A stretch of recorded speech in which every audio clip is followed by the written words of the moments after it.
The sound of leaves rustling in the wind through Hyde Park mingled with the distant hum of London traffic, creating an urban symphony Eleanor Vance knew by heart. She gently pushed the pram, watching her 6-month-old son's serene face sleeping beneath the shade of the trees, while Daisy, now 8, turned another page of the book she devoured with the same intensity she once reserved for impossible questions. It was hard to believe 3 years had passed since that day that changed everything forever.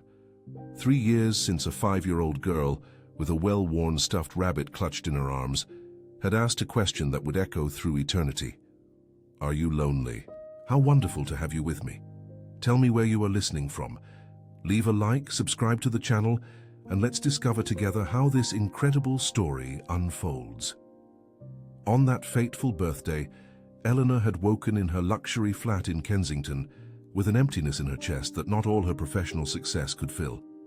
At 35, she was the youngest CEO in the history of Ether Communications Group, a communications company she had transformed into a market giant after taking the helm 3 years prior when her father retired. But success came at a bitter price. 15 years dedicated entirely to her career had left her completely alone.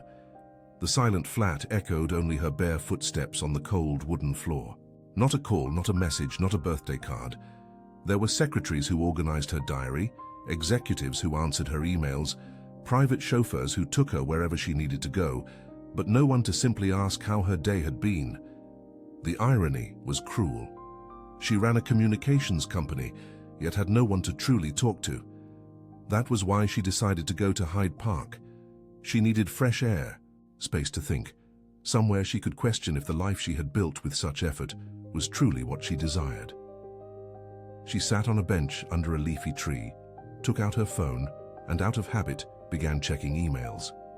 It was Saturday morning, but work never stopped. She was so absorbed in financial reports that she almost did not notice when a small shadow fell across her phone screen.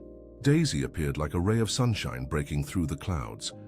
Light brown hair tied in a ponytail that had seen better days, a purple hooded jacket that looked as if she had chosen it herself, slightly too big, but perfect for a girl who wanted to seem older than she was. In her arms, she held a stuffed rabbit that had clearly been loved intensely, with one ear lower than the other and a smudge on its nose that could have been chocolate or just the result of many tight hugs. "Are you sad?" the little girl asked, tilting her head in a way that reminded Eleanor of a curious bird.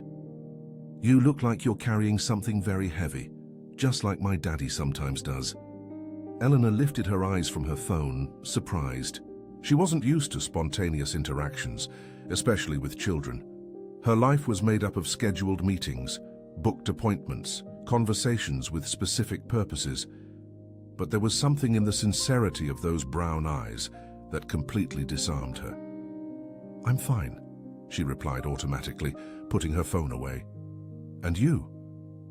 What are you doing here?" Daisy moved closer, clearly unconvinced by Eleanor's evasive answer. "I came with my daddy. He's over there." She pointed to a man a few meters away, also on his phone, gesticulating in a way that suggested he was arguing about impossible deadlines and endless demands. "He's always on the phone because of work. Mummy used to say that work was important, but people were more important." The mention of her mother in the past tense made Eleanor pay closer attention. There was a subtle sadness in Daisy's voice, a burden no child should have to carry. "Didn't your mum come with you today?" Eleanor asked, already suspecting the answer. Daisy hugged Sir Reginald tightly against her chest. "Mummy's in heaven now. She got poorly, and the doctors tried really hard, but they couldn't make her better." The child spoke with a naturalness that broke Eleanor's heart. "Daddy tries really hard to be a good daddy, but he doesn't know how to braid hair, and he always burns the pancakes, and sometimes I miss doing girly things." Eleanor felt a pang in her chest. She recognized that loneliness, even if it was dressed differently. It was the very same loneliness that had brought her to the park that day. "You know," Daisy continued, settling onto the bench next to Eleanor without ceremony, "I was thinking. You look very lonely over there, fiddling with your phone, and I'm a bit lonely here too because Daddy's working even though it's Saturday. Maybe we could not be lonely together." The simplicity of a child's logic touched Eleanor in a way no business strategy ever had. This little girl saw the world with a clarity that adults lost somewhere along the way. "What's your name?" Eleanor asked. "Daisy. Like the flower, you know? Mummy used to say I was her daisy who brightened up her dark days." The little girl's eyes sparkled for a moment before growing more serious. "And you?" "Eleanor." "Eleanor," Daisy repeated as if testing how the name sounded. "That's pretty. Can I ask you for something, Eleanor?" Eleanor nodded, curious and already a little apprehensive. Could you be my mummy for a day? Just today? It doesn't have to be forever, just for today. We could do some girly things, maybe have a rich hot chocolate or go see something fun. I'd be really well behaved, I promise. And maybe you wouldn't feel so lonely, and neither would I. The words tumbled out in a rush, as if Daisy had held that request close for a long time and finally found the courage to voice it. Eleanor felt tears prick at her eyes. She couldn't recall the last time someone had needed her so purely, so devoid of self-interest or a hidden agenda. "Daisy," she began, her voice thick with emotion, "that's a very special request, but I need to speak to your daddy first, all right?" Daisy's face lit up as if Eleanor had promised to fetch the stars for her. "Really? You want to meet Daddy? He's really nice.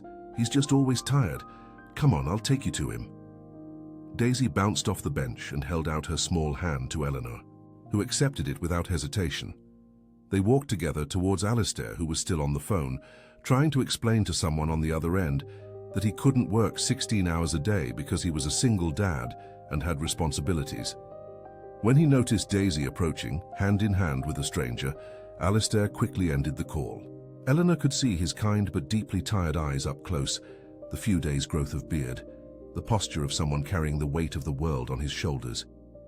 He wore faded jeans and a dark jacket, practical clothes of someone who had learned to prioritize functionality over appearance. "Daddy," Daisy practically skipped, "this is Eleanor. She was all alone on the bench and I was a bit alone here too, so we talked. And she's really nice. And I asked if she could be my mummy for a day, and she said she needed to talk to you first." Alistair blinked several times, processing the bombardment of information. He looked at Eleanor with a mixture of confusion and understandable caution. "Look," Eleanor began, extending a hand. "I know this sounds utterly mad. I'm Eleanor Vance. Your daughter made a very sweet and very unexpected request of me, and I felt I should speak with you before anything else." Alistair shook her hand, still processing. "Alistair Finch. And yes, this is unexpected. Daisy, darling, you can't just ask strangers." "But she's not a stranger anymore," Daisy interrupted with the incontestable logic of a child. "We talked, and she looked just as lonely as I sometimes feel, and Mummy always said that lonely people should look out for each other." Alistair ran a hand through his hair, a gesture Eleanor realized was a habit when he was trying to organize his thoughts. "I'm sorry, she's not usually so direct." "Actually," Eleanor said, surprising herself with her own honesty, "I think she had a very sharp perception. I was feeling quite lonely." Something in Eleanor's tone made Alistair truly look at her for the first time. He saw beyond the elegant suit and executive demeanor, recognizing something familiar in her eyes. The same exhaustion he saw in the mirror every morning. "How about we sit down?" Eleanor suggested, "and have a proper chat about this." The three settled onto the bench where it had all begun. Daisy positioned herself in the middle, clutching Sir Reginald, her toy rabbit, as if he were a furry mediator of the negotiations. "First," Eleanor began, "let me explain who I am. I'm the CEO of a communications firm. I've never married, never had children, and I've dedicated the last 15 years to building a career.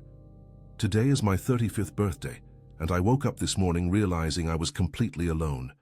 I came to Hyde Park to think about my life and question if this was truly the path I wanted to follow." Alistair nodded slowly, and Daisy simply appeared. "And she asked me a question no one has asked me in years, if I was sad. Then she told me that maybe we could not be alone together." Eleanor looked at Daisy, who was paying attention to the conversation as if it were the most important thing in the world. "And then she made this request that touched my heart in a way I didn't know was possible." Alistair sighed deeply. "It's my turn to be honest then. My wife died of cancer 2 years ago. Since then, I've been trying to be both mum and dad to Daisy, but I feel like I'm failing at both roles. I work as a software engineer, and the company demands more and more hours, but I need the job to support us. Daisy. He looked at his daughter with a mixture of love and concern. She needs female influence, someone who can teach her things I simply don't know how to teach. Like how to do plaits, Daisy added helpfully, touching her lopsided ponytail. Like how to do plaits, Alistair agreed with a tired smile. Among many other things, Eleanor took a deep breath, making a decision that would change her life forever. What if we made this more than just one day? What if we made it regular? 1 day a week, perhaps. I could take Daisy to do activities, giving you time to work or rest, and for me it would be... She paused, searching for the right words. It would be something I didn't realize I was missing. Alistair studied her carefully. Why would you do that? For complete strangers? Eleanor's answer came from the depths of her heart, honest and raw. Because your daughter asked me if I was lonely, and I realized I was. I spent 15 years building a career and forgot to build a life. And because Daisy looks at me as if I could be something important to someone, and that is incredibly rare. Daisy, who had listened to everything in silence, finally spoke. Daddy, can I tell you a secret? Sometimes when you're working or when you're very tired, I talk to Sir Reginald about how nice it would be to have a special mummy. Not to replace Mummy, because no one can do that, but a special mummy just for me, who could teach me girl things and maybe do plaits that weren't lopsided. Alistair felt tears prick his eyes. He had no idea Daisy thought about such things, much less that she conversed with her plush rabbit about her deepest wishes. I need time to think about this, he said eventually, and if we're going to do this, it needs to be done safely and properly. Of course, Eleanor agreed at once, pulling a business card from her handbag and adding her personal number to the back. Here's my professional card and my personal number. No pressure at all. That evening, Alistair called. They conversed for over an hour, a careful conversation during which he posed questions about her background, her intentions, and her life. Eleanor answered with complete honesty, understanding that he was protecting his daughter in the only way he knew how. At the end of their conversation, they agreed to try, 1 Saturday per month to begin to see how it would function. The first Saturday arrived, and Eleanor barely slept the night before. She had planned the entire day with the precision of a military operation, a delightful breakfast at a cozy cafe, followed by a visit to the young V&A, lunch at a restaurant which she had researched extensively to make absolutely certain it would be suitable for children, and perhaps some shopping if Daisy had the inclination. Daisy appeared at the door at precisely 9, wearing her purple coat and clutching Sir Reginald, her face bright with an excitement that made Eleanor realize just how right her decision had been. Alistair, though appearing nervous, also seemed confident, giving emergency instructions and a list of phone numbers, as any responsible father would do. Have fun, he said, kissing the top of Daisy's head. And Daisy, remember what we talked about regarding behavior. I'll be super well behaved, Daddy. I promise. Daisy grabbed Eleanor's hand. Come on, Eleanor. I have a million things to show you. The day passed in a blur of laughter, discoveries and conversations Eleanor had never imagined having. Daisy wanted to look at everything, to touch everything, and to ask questions about absolutely everything. At the museum, she patiently explained to Eleanor exactly how each experiment worked, with the complete seriousness of a tiny scientist.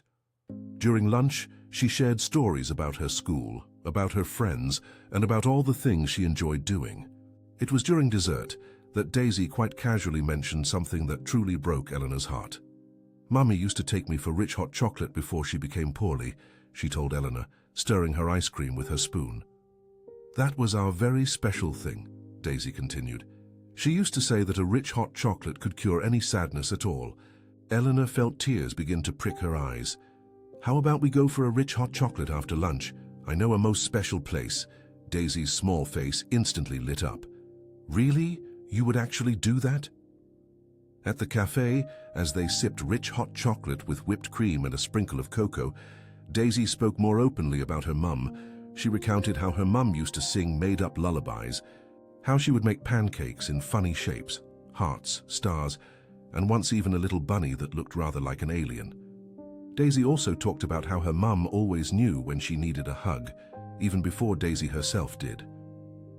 "I'm not trying to replace your mum, Daisy," Eleanor said gently, her voice soft. "No one, not ever, could possibly do that." "I know," Daisy replied, licking the whipped cream. "Daddy explained it's okay to love other people too, that Mum would want me to have people who care about me. Do you care about me, Eleanor?" The simple, direct question hit Eleanor like a bolt of lightning. "Yes, Daisy, I care about you." And in that moment, she realized it was true. One Saturday a month quickly became two. Then, every weekend. Eleanor began to reorganize her agenda in a way that would have been completely unthinkable only 6 months prior. She delegated more responsibilities, left the office earlier, even switched off her mobile phone completely during her cherished moments with Daisy. She taught Daisy how to do French braids, Dutch braids, and even some intricate ones with colorful ribbons. They baked animal-shaped biscuits, went to the zoo where Daisy insisted on reading every single information card aloud, and visited the aquarium where they spent a good 2 hours watching the penguins because Daisy had decided each one possessed a distinct personality she needed to catalogue. Eleanor started buying books for Daisy, then clothes, then toys. She constantly found herself having to rein herself in, worried about overstepping boundaries that she herself couldn't quite define. But Alistair always reassured her.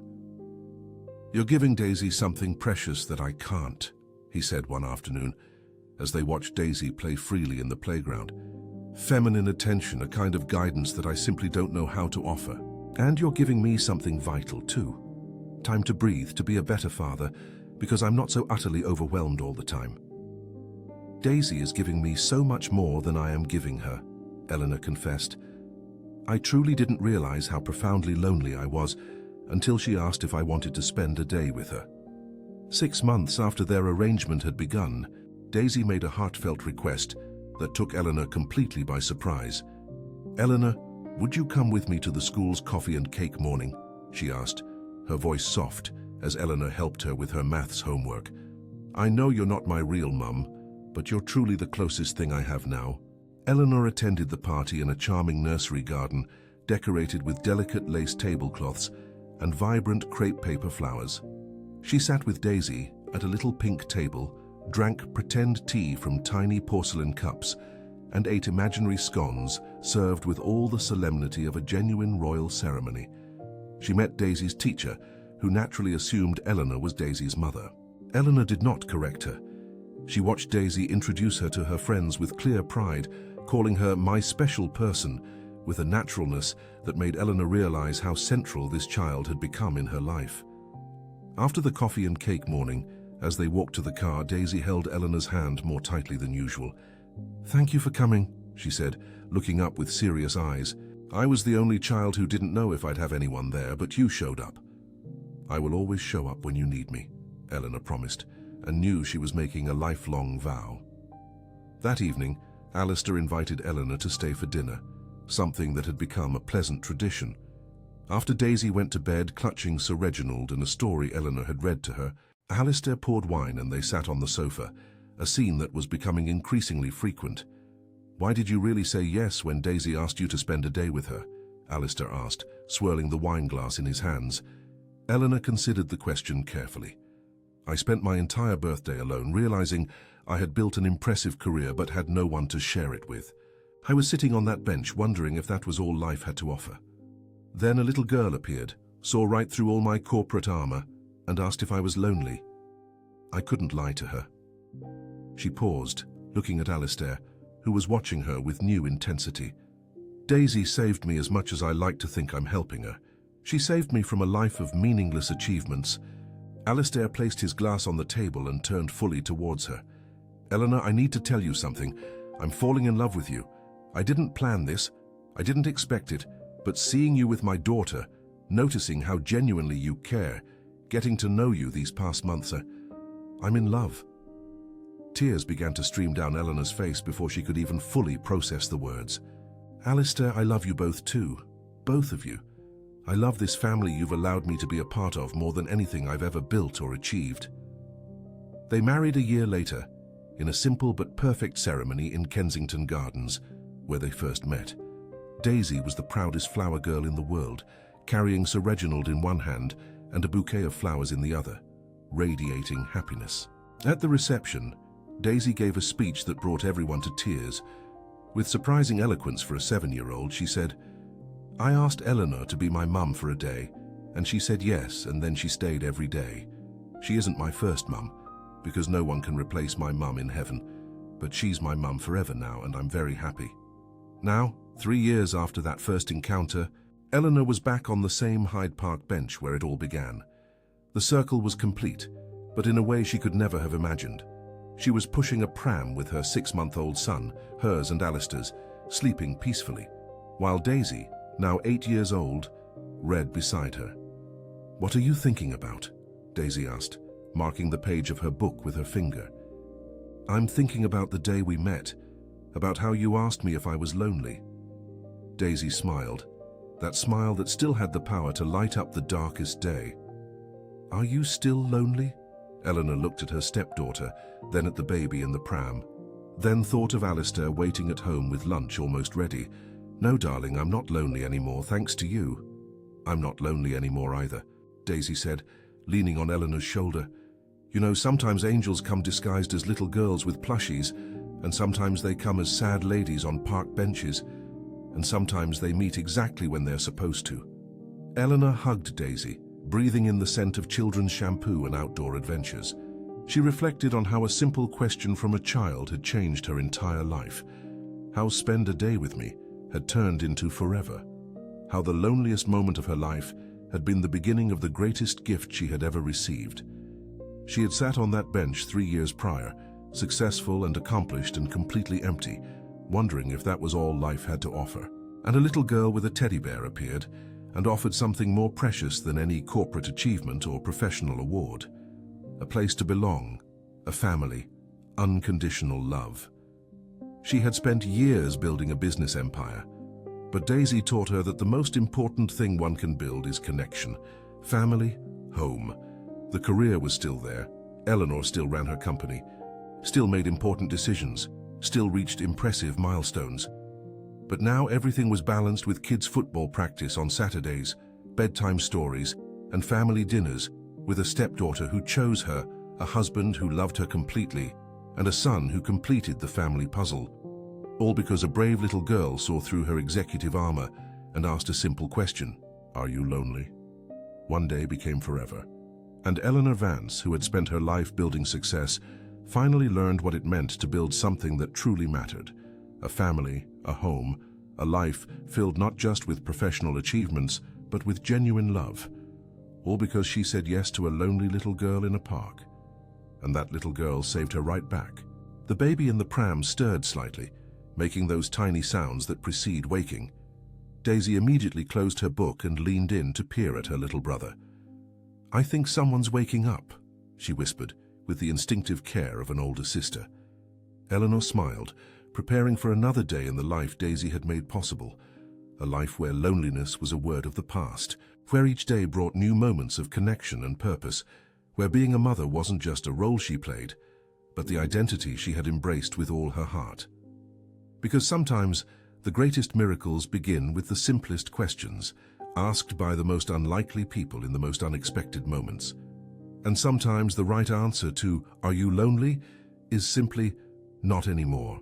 If this story moved you as much as it did me, click on the video appearing on your screen now to discover another story that will touch your heart. And don't forget to subscribe to this channel so you don't miss the next incredible stories I've brought to you.